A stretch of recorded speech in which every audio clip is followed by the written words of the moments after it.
전능하사 저희를 만드신 하나님 아버지를 내가 믿사오며 그 외아들 우리 주 예수 그리스도를 믿사오니 이는 성령을 인도하사 동정녀 마리아에게 하시고 근데 우리에게 구원을 받으사 십자가에 못 박혀 주시고 장사한 지 사람 안에 죽음의 가운데서 다시 사시고 하늘로 사 전능하신 하나님의 은혜를 제쳐다가 저희로서 산자와 중자를 심판하시리라. 성령을 믿사오며 거룩한 공예와 성도가 속을 터는 것과 죄를 사하여 주시는 것과 몸이 다시 사는 것과 영원히 사는 것을 믿사옵나이다. 아멘.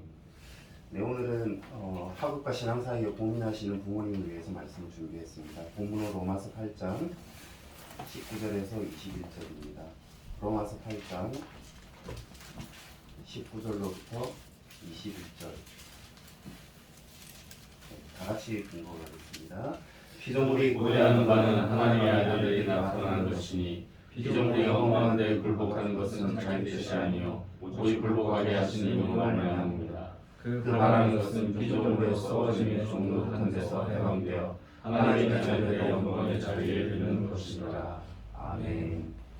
네, 예배가 중요한가 학원이 중요한가 라는 제목으로 가정예배 말씀 준비했습니다. 좀 제목이 직설적인 제목으로 준비했는데요. 주제는 매일 똑같은 아이들이 늦게까지 남는 학원, 매일 똑같은 아이들이 늦게까지 남는 학원을 부제로 했습니다.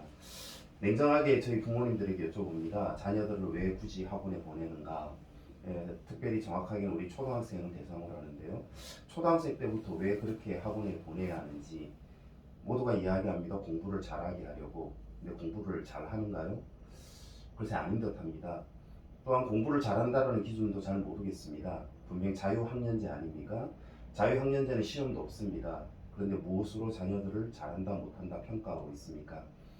국어, 영어, 수학, 논술, 심지어 논술까지 들어갑니다. 피아노, 태권도. 이게 모두 13살 초등학생이 다니는 학원입니다.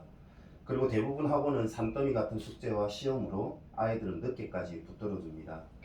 학원 시험에 통과하지 못한 아이들은 통과할 때까지 늦게 남아서 반복해서 시험을 봅니다. 부모님들은 이런 학원에 만족합니다. 그런데 이걸 아시는지 모르겠습니다.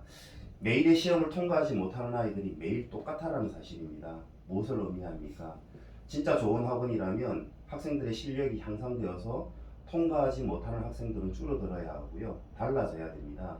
그런데 매일 똑같은 아이들이 매일 똑같이 늦게까지 남아있다. 이것이 좋은 학원입니까? 그렇지 않죠.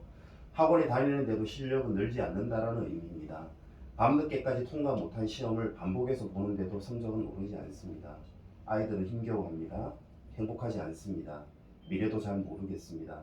교회니 예수님이니 믿음이니 기도니 하는 것들 아이들은 잘 모른다 할 것입니다. 신앙에 대해서 믿음에 대해서 아이들이 정말 고민할 여유와 시간이 있습니까? 믿음에 대해 고민할 그 소중한 시간을 사실 우리 부모님들이 뺏고 있습니다. 그럼에도 불구하고 학원에 보내는 이유는 무엇입니까? 일단 학원에 보낸다는 이유만으로 부모님들은 안심합니다. 안 하는 것보다는 뭐라도 하는 것이 낫다. 그냥 책상에 앉아만 있어도 안심이 된다. 이로써 부모는 최선을 다했다고 합리화합니다. 이제부터 모든 책임은 아이들의 몫입니다. 이제 성적이 오르지 않으면 아이들의 책임입니다. 그런데 결국 성적은 오르지 않습니다. 이게 함정입니다. 올랐다 할지라도 학원을 끊으면 다시 제자리로 돌아갑니다. 이것이 함정입니다. 진짜 공부는 스스로 할 수 있게 도와주는 겁니다. 스스로 공부할 수 있게 도와주는 것이 부모와 학교와 학원의 역할입니다. 그런데 6살짜리 아이입니다. 6살짜리 아이를 앉혀놓고 민족 4강고를 가라, 상상고를 가라, 하나고를 가라고 합니다. 영어 유치원 때부터 다녀야만 특목고를 갈 수 있다고 합니다. 초등학교 때부터 의대 입시를 위한 특별반을 운영을 합니다. 영어 유치원 10곳이 생기면 소아정신과 한 곳이 생긴다라는 말도 있습니다. 머지않아 대학 절반은 파산을 합니다. 공부에 종말이 올 수 있다고 이야기합니다. 강남 불패의 사교육 신화도 휘청거리고 있습니다. 심지어 우리 중고등학교 학생들의 학습 효율화 지수, 이건 OECD에서 매년 측정합니다. OECD 30개 회원국 중에 우리나라는 24위에 불과합니다. 함정이지 않습니까? 함정입니다. 함정을 모른 채 교육은 산업이 되었습니다. 학교 선생은 권위를 잃었습니다. 학폭위도 또 하나의 산업이 되었습니다. 학교는 친구가 아닌 잠정적인 범죄자를 만들어가고 있습니다. 이렇게 다음 세대의 미래가 뻔히 보입니다. 그런데 더욱더 안타까운 것은 아무도 손을 못 쓰고 있다라는 겁니다. 속수무책입니다. 결국 교회만이 답입니다. 교회가 답을 찾아야 합니다. 21절 그 바라는 것은 피조물도 썩어짐의 종로로 탄 데서 해방되어 하나님의 자녀들의 영광의 자유에 이르는 것이니라. 모두가 피조물의 썩어짐의 종로로 타고 있다고 생각하지 않습니까? 결국 공부의 목적도 썩어질 것의 종로릇을 위함 아닙니까? 이로부터 다음 세대를 해방시킬 의무와 책임이 교회에 있습니다. 모두가 그릇된 영광에 쏟고 있다는 것을 알아야 합니다. 대한민국 온 나라가 그릇된 세상의 영광을 위하여 교육이란 함정에 빠져 있음을 깨달아야 합니다. 19절 피조물이 고대하는 바는 하나님의 아들들이 나타나는 것이니 피조물도 하나님의 아들들이 나타나기를 기대합니다. 더 이상 썩어짐의 종노릇이 아닌 다시 영광의 자유에 이르게 하는 것이 하나님의 아들들이 해야 할 일들입니다. 주님의 피로 세우신 교회가 다시 제 역할을 해야 합니다. 다음 세대가 다시 예배의 자리로, 다시 기도의 자리로, 다시 영광의 자리로 설 수 있도록 교회가 해야 합니다. 교회가 할 수 있습니다. 다음 가정 예배 때는 이에 대한 구체적인 말씀을 나눌까 합니다. 분명한 것은 20절입니다.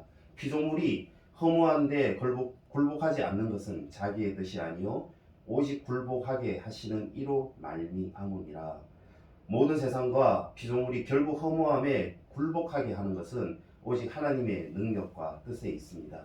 그 능력과 뜻을 구체적이고 세부적이고 치밀하게 이루어내는 홍대 세교회의 비전이 되고 소명이 되기를 기도합니다.